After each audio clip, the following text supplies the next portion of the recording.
Hello, everybody. This is The Home in the World by Rabindranath Tagore. Chapter 11. Bimala's Story, Part 21. I just sat down to make some cakes for Amulya when Radharani came upon the scene. "Oh dear," she exclaimed, "has it come to this that you must make cakes for your own birthday?" "Is there no one else for whom I could be making them?" I asked. "But this is not the day when you should think of feasting others. It's for us to feast you. I was just thinking of making something up when I heard the staggering news which completely upset me. A gang of 500 or 600 men, they say, has raided one of our treasuries and made off with 6,000 rupees. Our house will be looted next, they expect." I felt greatly relieved. So it was our own money after all. I wanted to send for Amulya at once and tell him that he need only hand over those notes to my husband and leave the explanations to me.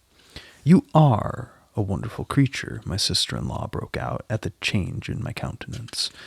"Have you then really no such thing as fear?" "I can't believe it," I said. "Why should they loot our house?" "Not believe it indeed. Who could have believed that they would attack our treasury, either?" I made no reply, but bent over my cakes, putting in the coconut stuffing. "Well, I'm off," said the Radharani after a prolonged stare at me. "I must see Brother Nikhil and get something done about sending off my money to Calcutta before it's too late." She was no sooner gone than I left the cakes to take care of themselves and rushed to my dressing room, shutting myself inside. My husband's tunic with the keys in its pockets was still hanging there, so forgetful was he. I took the key of the iron safe off the ring and kept it by me, hidden in the folds of my dress. Then there came a knocking at the door. "I'm dressing," I called out. I could hear the Radharani saying, "Only a minute ago I saw her making cakes, and now she's busy dressing up. What next, I wonder? One of their Bonde Mataram meetings is on, I suppose. I say, robber queen," she was calling to me, "are you taking stock of your loot?" When they went away, I hardly know what made me open the safe. Perhaps there was a lurking hope that it might all be a dream. What if, on pulling out the inside drawer, I should find the rolls of gold there, just as before? Alas, everything was as empty as the trust which had been betrayed. I had to go through a farce of dressing. I had to do my hair up all over again, quite unnecessarily. When I came out, my sister-in-law railed at me. "How many times are you going to dress today?" "My birthday," I said. "Any pretext seems good enough," she went on. "Many vain people have I seen in my day, but you beat them all hollow." I was about to summon a servant to send after Amulya, when one of the men came up with a little note, which he handed to me. It was from Amulya. "Sister," he wrote, "you invited me this afternoon, but I thought I should not wait. Let me first execute your bidding, and then come for my prasad.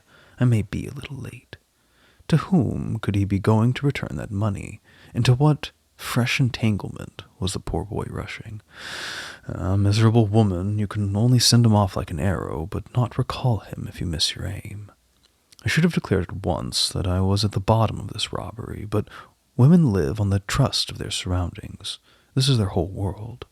If once it's out that this trust has been secretly betrayed, their place in the world is lost. They have then to stand upon the fragments of the thing that they have broken, and its jagged edges keep on wounding them at every turn. To sin is easy enough, but to make up for it is above all difficult for a woman. For some time past, all easy approaches for communion with my husband have been closed to me. How then could I burst on him with this stupendous news? He was very late in coming for his meal today, nearly 2:00. He was absent-minded and hardly touched any food. I'd even lost the right to press him to take a little more. I had to avert my face to wipe away my tears. I wanted so badly to say to him, "Do come into our room and rest a while. You look so tired." I had just cleared my throat with a little cough when a servant hurried in to say that the police inspector had brought Ponchu up to the palace. My husband, with a shadow on his face deepened, left his meal unfinished and went out. A little later, the Radharani appeared. Why did you not send me word when Brother Nico came in?" she complained. "As he was late, I thought I might as well finish my bath in the meantime. However, did he manage to get through his meal so soon?" "Why? Did you want him for anything?" "What is it about both of you going off to Calcutta tomorrow? All I can say is I'm not going to be left here alone. I should get startled out of my life at every sound with all these dacoits around. Is it quite settled about your going tomorrow?" "Yes," said I, though I'd only just now heard it, and though, moreover, I was not at all sure that before tomorrow our history might not take such a turn as to make it all one whether we stayed or went. After all, what our home, our life would be like was utterly beyond my ken. It seemed so misty and phantom-like. In a very few hours now my unseen fate would become visible. Was there no one who could keep on postponing the flight of these hours from day to day, and so make them long enough for me to set things right, so far as lay in my power? The time during which the seed lies underground is long, so long indeed that one forgets that there's any danger of its sprouting. But once its shoot shows up above the surface, it grows and grows so fast, there's no time to cover it up, neither with skirt nor body nor even life itself. I'll try to think of it no more, but sit quiet, passive and callous. Let the crash come when it may, but the day after tomorrow all will be over. Publicity, laughter, bewailing, questions, explanations, everything. I can't forget the face of Amelia. Beautiful, radiant with devotion. He didn't wait, despairing, for the blow of fate to fall, but rushed into the thick of danger. In my misery I do him reverence. He is my boy god. Under the pretext of his playfulness, he took from me the weight of my burden. He would save me by taking the punishment meant for me on his own head, but how am I to bear this terrible mercy of my God?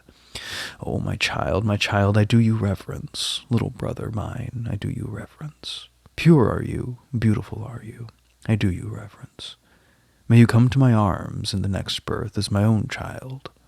That's my prayer.